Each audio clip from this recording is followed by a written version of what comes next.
Alors on va voir dans cette vidéo comment déterminer la configuration absolue par application des règles de Kern-Ingold et Prelog, donc plus connues donc sous l'appellation règle CIP.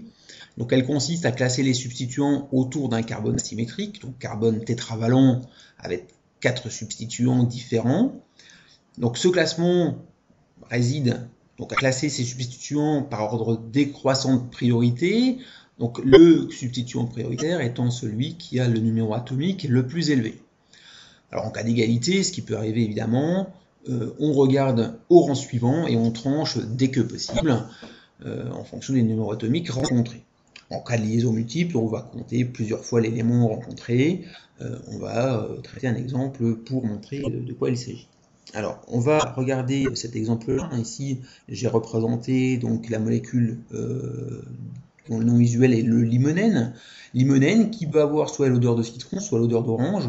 Alors, même si sa structure semble à peu près équivalente, hein, on repère ici un carbone asymétrique, donc matérialisé en rouge ici. Et autour de ce carbone asymétrique, les substituants ne sont pas dans le même ordre.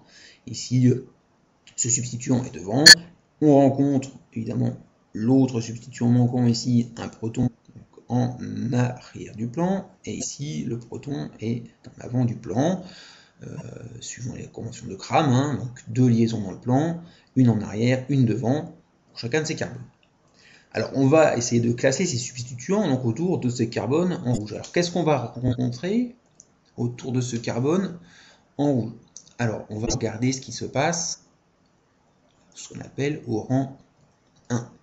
Au rang 1, on va rencontrer le carbone ici qui est en bleu. On va rencontrer également ce carbone en vert. On va rencontrer ce carbone ici. On va le mettre en noir et le proton. Voilà. Alors, de ces quatre substituants, hein, on détermine tout de suite que celui-là est le substituant minoritaire, celui qui a le numéro atomique le plus faible. En revanche, ici, on a 3 carbones, impossible à ce rang-là de déterminer quel est le substituant majoritaire ou minoritaire. Donc on va regarder ce qui se passe au rang 2. Qu'est-ce qui va se passer au rang 2? À quoi est lié ce carbone ici en bleu? Alors il est lié au carbone ici en rose. Il est lié à 2 protons. Ici on va retrouver des protons.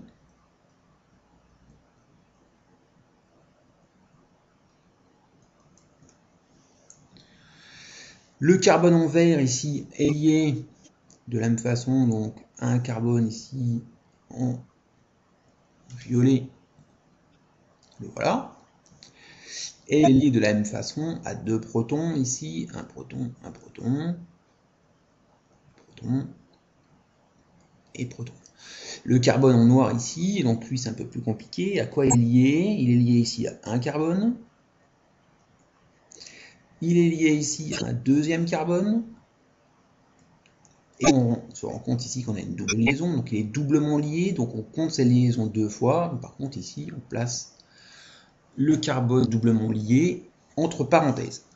Voilà ce qui se passe au rang 2. Alors est-ce qu'il y a possibilité ici de distinguer un groupe prioritaire? Alors oui, celui-ci est prioritaire. Hein. On regarde, ici on a 3 carbones, ici on a carbone, hydrogène, hydrogène, carbone, hydrogène, hydrogène.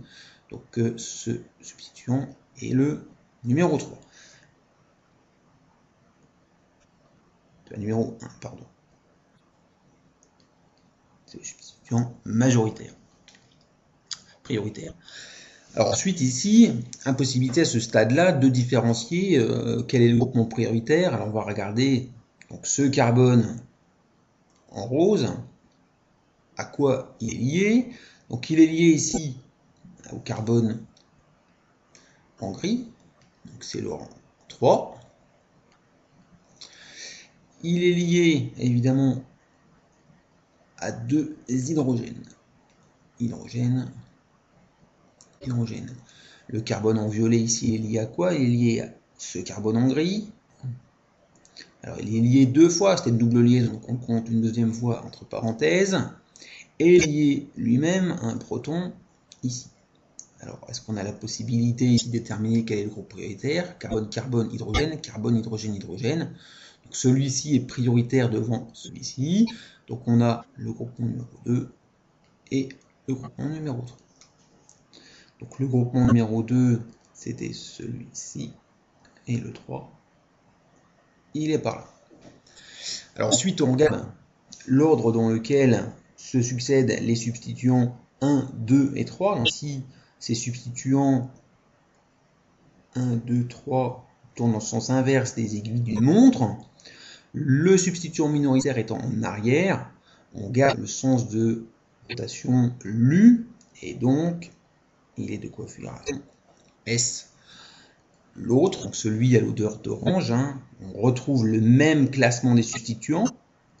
Donc 1 pour celui-ci, 2, 3 et 4 pour le proton, 1, 2, 3. Donc on tourne ici dans le sens inverse des aiguilles d'une montre quand on va de 1, 2 à 3.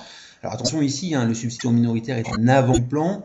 On inverse le sens de rotation qui est LU. Donc il devrait tourner vers la droite. Et donc la configuration de ce carbone est R. Donc R pour rectus, S pour Sinister. Et voilà.